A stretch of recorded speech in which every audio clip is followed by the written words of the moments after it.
এনসিপির আস্তানা ভেঙে দাও, ঘুরিয়ে দাও। বিরোধী দলের পতন ঘটাতে মাননীয় প্রতিমন্ত্রী সাহেব জনাব ইশরাক ভাই, এক সময়ের তুমুল জনপ্রিয় ব্যক্তি, যিনি যার কর্মী প্রেস ক্লাবের সামনে থেকে, যদি প্লেস ভুল না করে থাকি, তৎকালীন সময় সম্ভবত 18-র দিকে পুলিশে নিয়ে যাচ্ছিল, সব উপেক্ষা করে তিনি ঝাঁপাইয়া পড়ছিল, কর্মীকে ছিনে নিয়ে আসছে প্রেস ক্লাবই, যদি আমি ভুল না করে থাকি।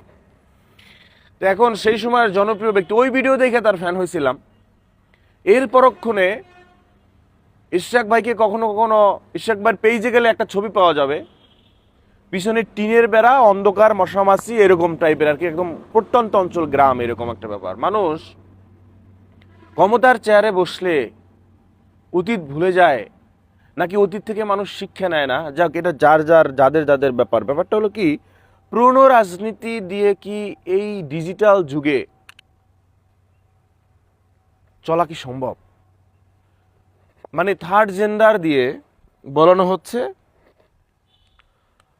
এনসিপির আস্তানা ভেঙে দাও, ঘুরিয়ে দাও, নাসিরুদ্দিনের দুই গালে চুমা দাও তালে, যাই হোক যেটা বলছে আর কি সেইটা।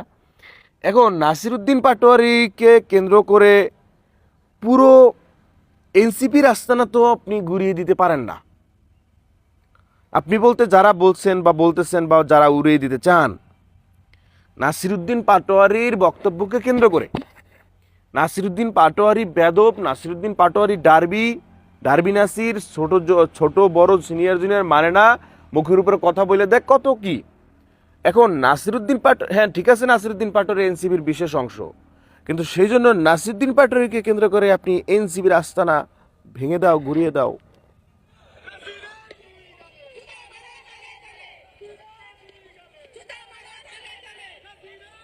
পিছনটা থার্ড জেন্ডার।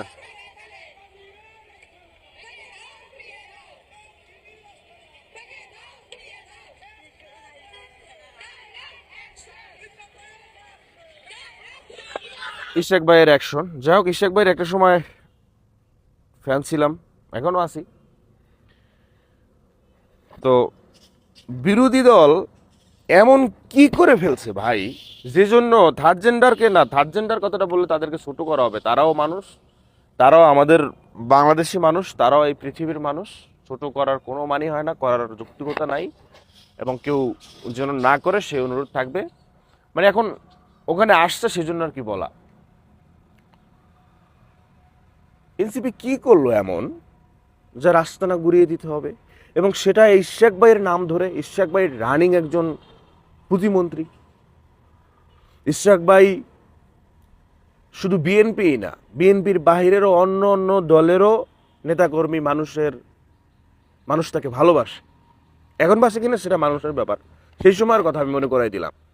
তাহলে ইশরাক ভাইকে নেমে কেন, মানে এনসিপির রাস্তানা ঘুরিয়ে দিতে হবে, বিরোধী দলের পতন ঘটানোর জন্য রাস্তায় নেমে যেতে হবে? বিএনপিতে, যুব দলে, ছাত্র দলে, মূল বিএনপিতে কি আর নেতাকর্মী নাই? ইশরাক ভাইকে নেমে রাজপথে মিছিল করতে হবে? ইশরাক ভাই তো এখন একজন প্রতিনিধি। ইশরাক ভাই তো শুধু, আমি যদি ভুল না করে থাকি, ইশরাক ভাই তো শুধু বিএনপির প্রতিমন্ত্রী না, ইশরাক ভাই এনসিপির প্রতিমন্ত্রী, ইশরাক ভাই চরমনার প্রতিমন্ত্রী, জামাতের প্রতিমন্ত্রী, ইশরাক ভাই সারা বাংলাদেশের প্রতিমন্ত্রী। তো এখন ওখানে মিছিলে দেখা গেল, আমি যদি ভুল না করতে, কথা ভুল হলে বলেন ভাই, আমি ফেরেস্তা না যে আমাকে, হ্যাঁ ঠিক আছে আপনার কথা চালান, আপনি এ কথা দরকার নাই, আপনি আপনার বিবেক দিয়ে, বুদ্ধি দিয়ে আপনি কথা বলবেন, ভুল ধরবেন, আলোচনা সমালোচনা করবেন, এই তো জীবন, মানুষ বাঁচে কয়দিন। শুধু পয়েন্টের কথা যে এখানের কিছু কিছু মহিলা, তাদেরকে প্রশ্ন করা হইলো যে কিসের জন্য আন্দোলনে আসছেন, কি জন্য আসছেন, কোনো কিছু বলতে পারে না, একটা সময় কিছু একটা বলতে চাইলো, আবার অন্য মহিলা মুখ চেপে দিল যে না বলো না, আবার কোনটা বলে কেন, গিয়ে বলে যে আমি ঢাকা বিশ্ববিদ্যালয়ে সায়েন্স নিয়ে পড়ি, অথবা ইন্টার সেকেন্ড ইয়ারে পড়ি, সেটা সমস্যা না? তো সেই জন্য মনে হলো যে নাসিরুদ্দিন পাটোয়ারিকে কেন্দ্র করে, যদি নাসিরুদ্দিন পাটোয়ারি বিশেষ অংশ এনসিপির, এখন সেই জন্য যদি তার, মানে তার কি পুরো বাংলাদেশের এনসিপির আস্তানা, মানে নেতাকর্মীদের আস্তানা, সেটাই যদি ঘুরাই দেন, তাই তো সেটা সুন্দর দেখায় না। আর বিএনপির ভিতরে যারা, মানে হচ্ছে গিয়া পিওর দেশপ্রেমিক মানুষ এবং মাথায় মাল আছে, তারাও চিন্তা করে যে এনসিপি আগামী দিনের সম্ভাবনাময় একটা পার্টি। তারা, সালাউদ্দিন সাহেব বলছে না যে এনসিপিও ক্ষমতায় আসবে, কিন্তু একটু টাইম লাগবে। সো সেই আস্থাটা ঘুরিয়ে দেওয়া, ভেঙে দেওয়া, এরকম মানুষ ভাড়া করে নিয়ে আইসা কোথায় মুরব্বী কাকি কোথায় কি বেশ কি করতো না করতো ধরে নিয়ে সবাই নিয়ে আইসা মনে করেন যে এভাবে কথাবার্তা বলা, এগুলোতে আরো কি হয়, আরো ইয়ং প্রজন্মের কাছে, ছাত্র জনতার কাছে, মানুষের কাছে গ্রহণযোগ্যতা হারায়। যে এখন এনসিপির আস্তানা ঘুরিয়ে ফেলতে হবে, ভেঙে ফেলতে হবে।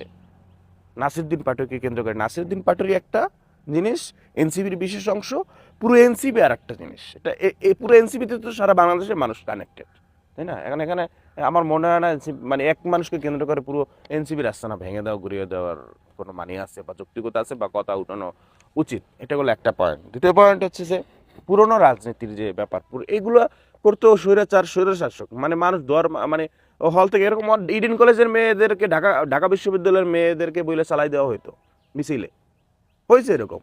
ঢাকা বিশ্ববিদ্যালয়ের মেয়েরা অনেক সময় ফোর্স করতে পারতো না ঢাকা বিশ্ববিদ্যালয়ের মেয়েদেরকে, ফোর্স না করতে পারে কি করতো, ইডেন কলেজ থেকে হোম ইকোনমিক্স থেকে মেয়েদেরকে আইনে তারপর কি করতো, চালাই দিত ঢাকা বিশ্ববিদ্যালয়ের মেয়েরা। ইনস্টান রাত 12টা 1টা 2টা বুঝি না, দুপুর বৃষ্টি ফ্যান ব্যান বুঝি না, বেলা বুঝি না, ডাকতেছে ভাই প্রিয় অভিভাবক নিয়ে আসছে, নাহলে উপাসে হলের সিটে থাকতে দিবে না, বাজাই দেয়, জোর জুলুম করে। তো এখন এই মুরব্বী মহিলাদেরকে এদেরকে নিয়ে এসে হঠাৎ করে মিছিল মিটিং, এই জন্য বললাম যে পুরনো রাজনীতি না বাদ দিয়ে বিষয়টা হচ্ছে আমাদের কথা, আমাদের বিএনপি বলেন সব সেক্টরের মানুষের আমাদের কথা বলা উচিত ছিল ওখানে, যে আমরা এই যে আলিপের যে চোখ গেল, এই চোখটা যে গেল, একটা ছেলে সে আর এক চোখে দেখবে না কখনো এরকম সহিংসতা, এরকম দৃশ্য, এরকম স্মৃতি, এরকম আপনার হচ্ছে গিয়া ঘটনা, এগুলো যেন আমাদের সামনে যেন আর না আসে। আমরা যেন সবাই সংযম থাকি, আমরা যেন সবাই একে অপরকে ভালোবাসি, আমরা যেন দেশটাকে ভালোবাসি, আমরা যেন আমাদের দেশটাকে সবাই মিলে এগিয়ে নিয়ে যেতে চাই, এই ব্যাপারে কথা বলা উচিত ছিল। এবং সেই জায়গাটাতে নিজেদেরও প্রতিবাদ করা দরকার ছিল যে মারামারি করছস, চোখের ভিতরে রড দিয়ে, লাঠি দিয়ে, গুঁতো দিয়া, চোখের সাথে তোর বাচ্চা একটা ছেলের সাথে কি শত্রুতা, এই ব্যাপারে আমাদের কথা বলা উচিত ছিল। ওইখানে আমাদের কথা উঠানো উচিত ছিল, ওইখানে আমাদের আওয়াজ তোলা উচিত ছিল যে আলিপের চোখটা তুই কেন নিলি, কি জন্য নিলি? হ্যাঁ, আলিপ তো তোর সন্তান, তোর ভাই, তোর শালা, তোর সুমন্দি, তোর ঘরের একজন মেম্বার হতে পারত, কারো না কারো ঘরের মেম্বার তো, কারো না কারো ঘরের ছেলে তো আলিপ, কারো না কারো ভাই তো, কারো না কারো বন্ধু তো আলিপ। তো তাদের মায়া আছে, আপনার মায়া নাই, আপনাদের মায়া নাই। তাদের ভাই না হয়ে, তাদের সন্তান না হয়ে আপনার তো হতে পারত। ওইখানে আমাদের কথা বলা উচিত ছিল। পুরনো রাজনীতি দিয়ে আমার মনে হয় না এই যুগে এসেও দাম্ভিকতা দেখাইয়া, লোক ভাড়া করে নিয়ে আইসা, চাষিদেরকে ভাড়া করে নিয়ে আইসা, বুয়াদেরকে ভাড়া করে নিয়ে আইসা চালানো সম্ভব। মানুষের সাথে কানেক্টেড হন, লং টাইম সার্ভিস দিতে পারবেন।